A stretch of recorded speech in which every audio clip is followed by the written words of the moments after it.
In 1805, Napoleon defeated the Russo-Austrian army at Austerlitz, prompting Prussia to declare war. In 1806, France won at Jena Stadt and occupied Berlin, then achieved a decisive victory at Friedland in 1807, leading to the Treaty of Tilsit and confirming French dominance in Western Europe. In 1807, France invaded Portugal, though they refused to join the continental system, sparking the 6-year Peninsula War. The conflict weakened French forces, especially after Spanish rebellions and the continued defeats. When Napoleon took command, he achieved some victories, while British and Portuguese forces joined the war in 1809. The French best troops were locked in Spain. After Austria's defeat in 1805, it spent 3 years for reforming its army, seeking revenge against France. In early 1809, Austria prepared for war, supported by British funding. The Austrian army, now under command of Archduke Charles, had gathered the largest army in its history. Copying Corps' system like France, but it was poorly trained and conscripted from various ethnic groups. The French army, comprised of veterans and some conscripts, was eager to fight under Napoleon. Misleading intelligence suggested an Austrian attack would come north of the Danube, prompting Napoleon to concentrate his forces there. Archduke Charles initiated diversionary assaults in Poland and Italy before launching his main attack on Bavaria, France's ally. On April 10th, Napoleon was surprised by this move, as it occurred a week earlier than anticipated. Although Charles aimed for a swift advance, but heavy rain and a sluggish supply train hampered progress. Marshal Berthier struggled as a field commander. His troops were to disperse, leaving Marshal Davout's Third Corps isolated at Regensburg, prompting Charles to crush it. However, on April 17th, Napoleon arrived and took command and ordered quickly Davout to retreat, but it was too late to escape without combat. Davout's Third Corps, known for its excellence, managed to repel the Austrians in a fierce battle across the wooded terrain, despite General Liechtenstein being severely wounded. Napoleon ordered Marshal Lefebvre and Marshal Lannes to create a breach in the Austrian lines, believing he was pursuing the main Austrian army.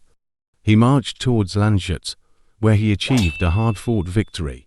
Realizing he was facing the left wing of the Austrian army, Napoleon sent Marshal Bessières after them and moved north to fight the Austrian Fourth Corps at Egmont, winning another battle. However, Charles's main force managed to escape across the Danube at Regensburg, leaving a strong garrison in the city. Lacking time for a siege, Napoleon ordered Marshal Jean Lannes to attack the walls, and he succeeded at his second attempt, capturing the town after heavy fighting. During the siege, Napoleon was wounded, but the Austrian army safely retreated. Napoleon had effectively split their forces, with both sections retreating towards Vienna. On May 13th, after a short bombardment, Napoleon conquered Vienna. Sending troops to handle revolts and secure his lines of communication, Napoleon's forces were reduced to 80,000 against Charles's 110,000. Though the Austrian army fought fiercely, Napoleon maintained a low regard for the Austrian troops and resolved to attack.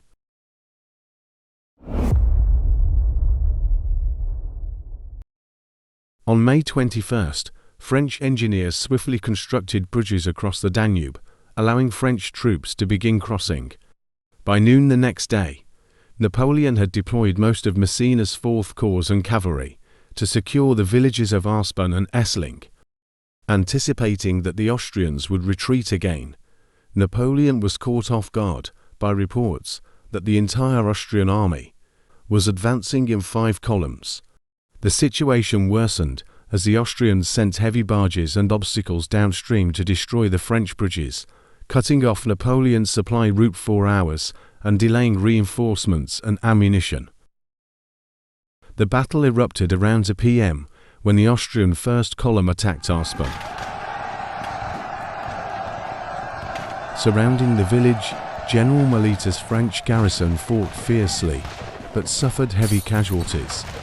To support them, Napoleon ordered the cavalry to charge on the Austrian third column.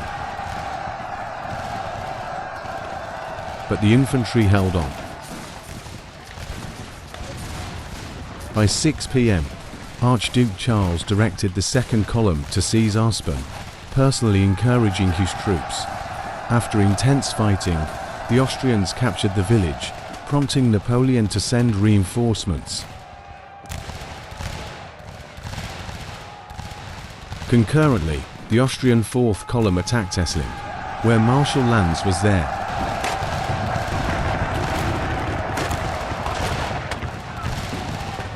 Lannes successfully repelled the initial assault, but suffered heavy losses. By 9 p.m., the Austrian 5th column launched an attack on Essling, but was also repulsed. As night fell, the firing subsided, and both sides sought rest among the casualties.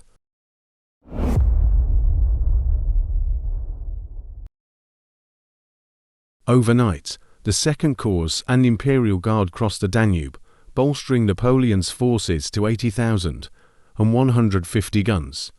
By dawn, Napoleon initiated a counterattack, successfully regaining control of Aspern by 7 a.m. The French repelled heavy Austrian attacks in Essling. Napoleon concentrated his main assault in the centre with Lannes's Second Corps, facing intense Austrian fire, and Archduke Charles reinforced his line with reserve troops. As the French infantry fell back under heavy fire. By 2 p.m., the French had lost Aspern once more, and also Essling, before capturing it again.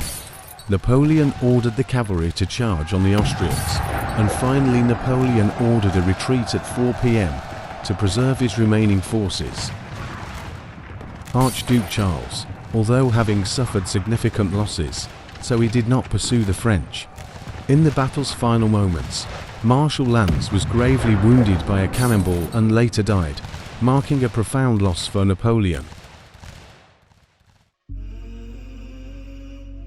The two-day Battle of Aspern-Essling marked Napoleon's first major defeat, attributed to overconfidence. Both sides experienced heavy casualties.